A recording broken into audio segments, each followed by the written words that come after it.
Welcome to the Naga Chronicles podcast. I'm Srimukh Duvvuri, author of The Serpent Prince. In today's episode, what readers get wrong about Hindu mythology in fantasy.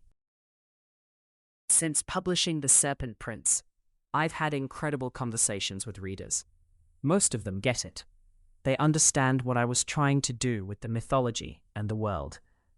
But I also hear the same misconceptions come up again and again. Things people assume about Hindu mythology that aren't quite right.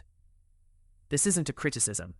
Western fantasy has trained readers to expect certain things from mythology-based stories, and Hindu mythology works differently. Let's talk about it. Misconception 1.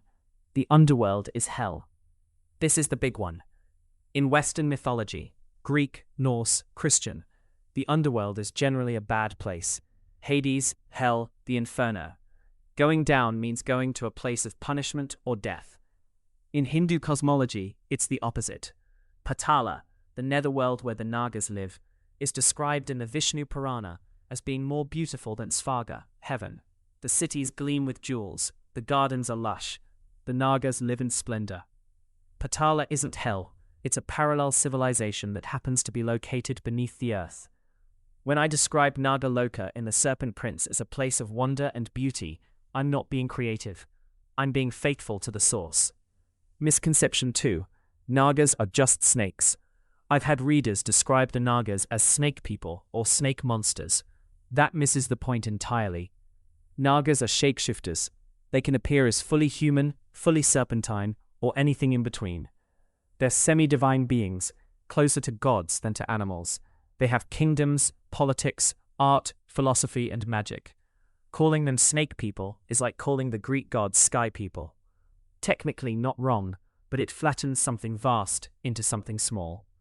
The serpent form is one expression of their nature. It's not the entirety of it. Misconception 3. Hindu mythology has a single canon. Readers sometimes ask me which version of a story is the real one. That question doesn't quite work for Hindu mythology. There is no single authoritative text. The Mahabharata, the Ramayana, the Puranas, the Vedas, these texts sometimes tell different versions of the same story. Regional traditions add their own layers. A story about Manasa Devi in Bengal looks completely different from a Naga story in Kerala. This isn't a bug, it's a feature. Hindu mythology is a living tradition that has been retold, reinterpreted, and reimagined for thousands of years. There's no canon in the way that Western readers might expect. There's a vast, interconnected, sometimes contradictory body of tradition. When I made choices in The Serpent Prince, combining elements from different texts, choosing one version of a story over another, I was participating in a tradition of creative retelling that's as old as the mythology itself. Misconception 4. Good versus evil is the main framework.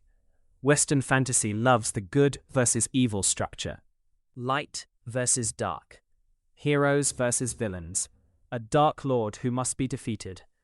Hindu mythology operates on a different axis. The central concept is dharma, right action, duty, cosmic order. The conflict isn't between good and evil, it's between different understandings of dharma. The Pandavas and Kauravas both believe they're in the right.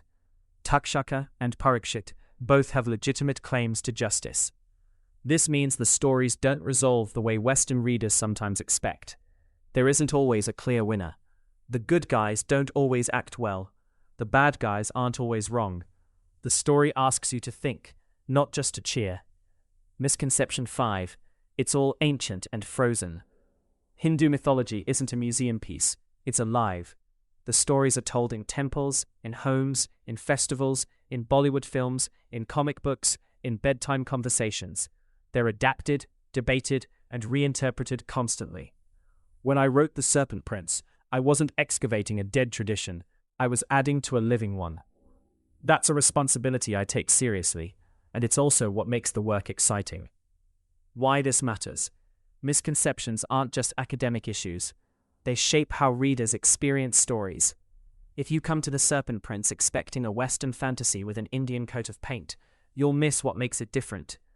The story operates on Hindu mythological logic, which means different ideas about power, about morality, about what makes a hero. My hope is that this podcast series has helped bridge some of those gaps. The more you understand the mythology, the more you'll see in the fiction. Thanks for listening to the Naga Chronicles podcast. Follow me on Instagram at Srimukh Duvvuri and check out The Serpent Prince, a YA fantasy based on Hindu mythology.